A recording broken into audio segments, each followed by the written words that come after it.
Welcome to the Tone Show, guys.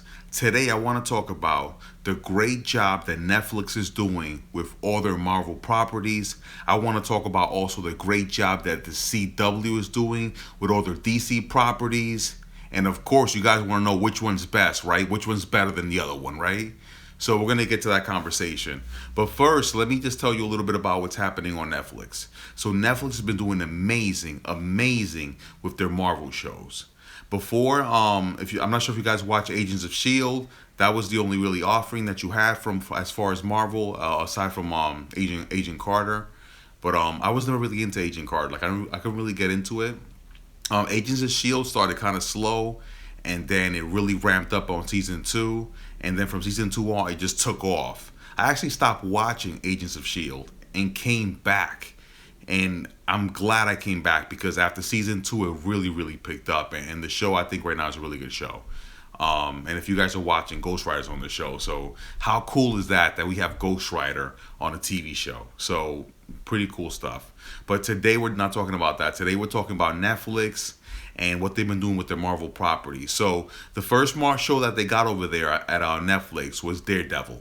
Now, a lot of people, I'm not sure if you guys remember, when they got Daredevil, a lot of people had a bad taste from Ben Affleck,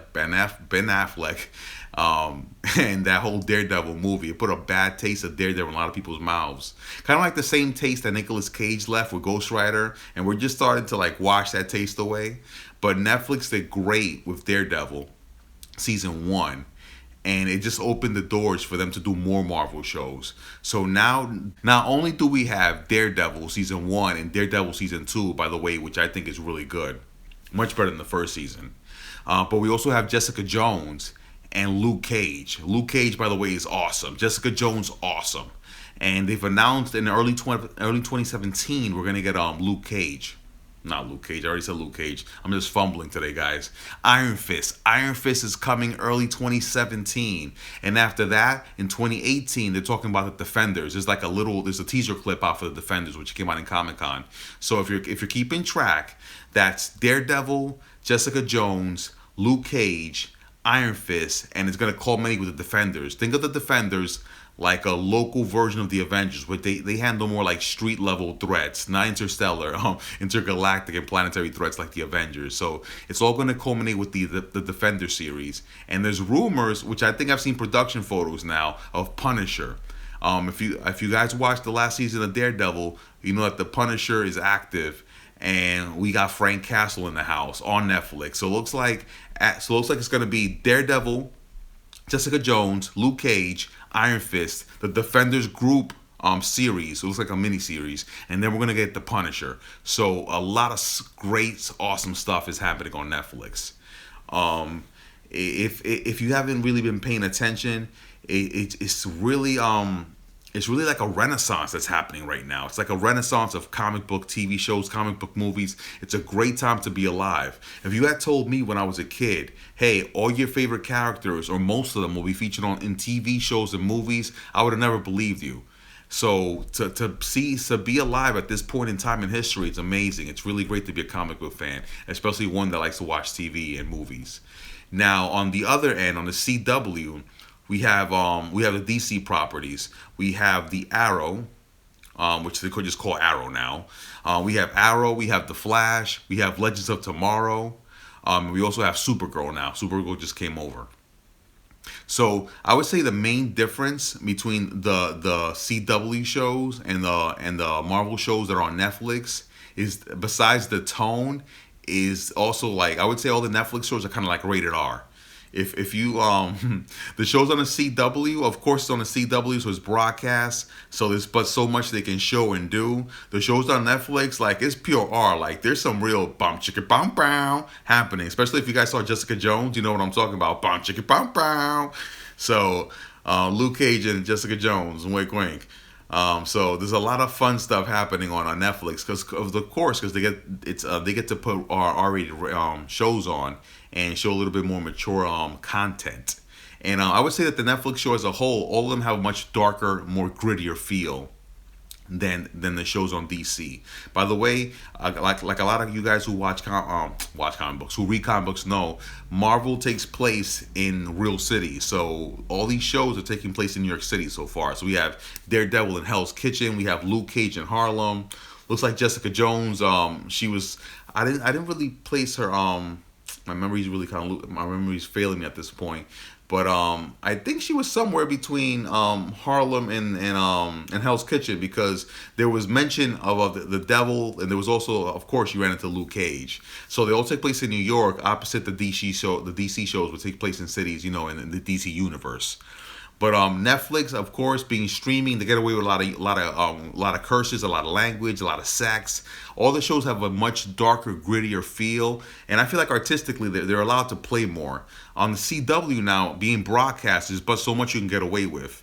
But all the shows, I would say, have a much lighter, fluffier tone. Also, you got to think about the audience. The CW has a much more younger, hipper audience than I would say that Netflix. Netflix basically has a much broader audience, while the CW, I would say, is a much narrow audience.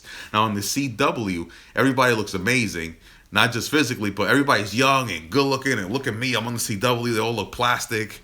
On Netflix, you get a little bit more grittier, Also, DC, all the DC shows on the CW, like they're talking about there's going to be some type of large crossover event. Right now, if you guys saw last season, the Flash met Supergirl when she was on CBS, and of course we're seeing the Flash started on Arrow, so we saw crossovers there between Arrow and the Flash, and of course Arrow's been on Legends. So I'm just waiting for like the biggest crossover ever event. Yeah, I'm waiting for Supergirl, Arrow, Flash, and Legends to all of them to cross over. Kind of like how the Defenders are being put together on the Netflix shows, or we have in Marvel. They're gonna have Luke Cage, Jessica Jones, Daredevil, and Iron Fist all on one team. I'm really looking forward to seeing that whole crossover happen on the CW. So that's definitely something to look forward to. Now, on the CW, so they can't get away with cursing. They have to keep things much more lighter. Besides Arrow, Arrow's always been a dark show. I don't know why, but Arrow's had a lot of dark tones. That the Flash, one of the reasons I like the Flash is because it's kind of much fluffier, much more fun than Arrow, even though I appreciate Arrow for what it is. And Supergirl is much more fluffier, much more fun. Actually, all the shows are much more fluffier and much more fun than Arrow. Arrow's like the darker show. But even as dark as Arrow is, I wouldn't compare it to Jessica Jones or Daredevil, because the stuff that's happening in Jessica Jones is some real mature content right there. And I'm not just talking about the killing. So on Netflix, you have much more darker, much more grittier. The people with the Marvel shows seem to have more creative freedom, so they get to. Also, remember, these are characters that haven't really been explored on the screen. So while over here on the CW, you have characters like the Flash, Arrow, Supergirl. These are like really huge characters. They're not the Trinity. They're not Batman, Wonder Woman, and Superman.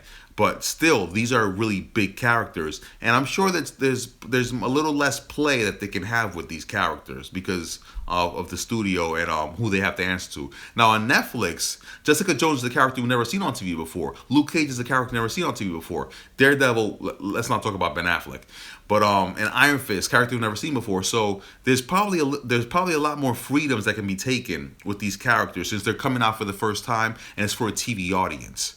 So a lot of my friends were asking me, so which one do you like more? Do you like the DC shows on the CW, or are you a big fan of the Netflix shows on the Marvel shows on Netflix? And the answer is I love all of them. I'm partial to good TV. And honestly, if you like good TV, I think you're gonna enjoy both offerings. Now, if you're like one of those people, I'm really into DC, I'm really into Marvel, then obviously you're going to be partial. But if you just like good storytelling, honestly, you can't go wrong with watching the shows on the CW or watching the shows on Netflix.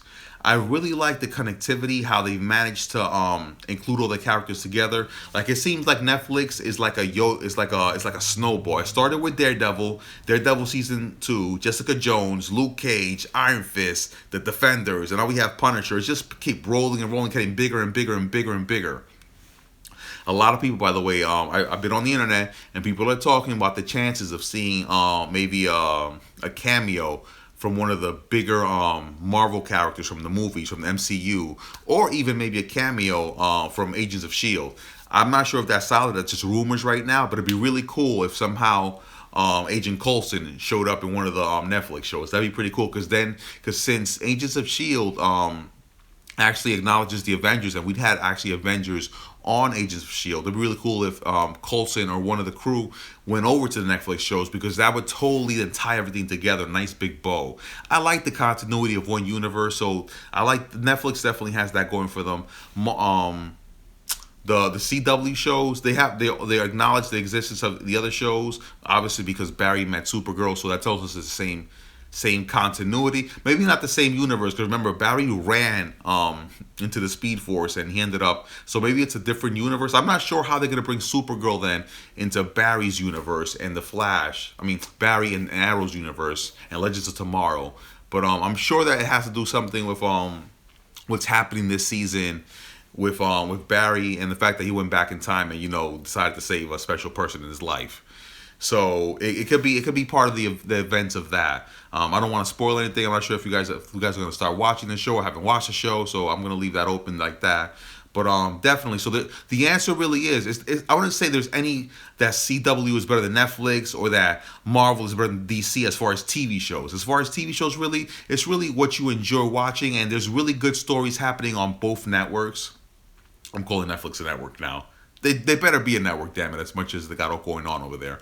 So it's really up to you, the viewer, what you enjoy watching. But you really can't go wrong. If you're into the CW, you're going to get good storytelling. There's good superheroes there. The CW obviously has a much younger audience, so it's much more pop, much more fluffier.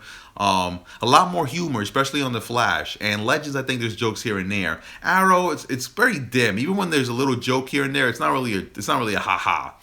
Now on the Netflix show, there's not much humor at all, honestly. Like, any humor that there is dark humor, because again, it's much more serious themes that they're dealing with over there on the Netflix end. So if Netflix versus CW and DC versus Marvel, I would say is a draw, because honestly, there's really good storytelling, there's really good heroes, there's really good production value, there's good things happening on both networks, so you can't go wrong. So to the question, who has the better offering, I would say it's a tie right now. Honestly, if you look at the films, DC versus Marvel, there's a lot of differences in volumes, and there's different levels there, and you can definitely argue that one's better than the other. Again, it's arguable. But as far as these TV shows, on the TV show front, DC and Marvel are kind of hand in hand. And haven't even spoken about, I've kind of left Gotham out, because I kind of wanted to compare more just to CW to what Netflix is doing. But Gotham, I haven't even mentioned Gotham. I haven't mentioned Constantine. I haven't mentioned the fact that CW has an animated show, Vixen.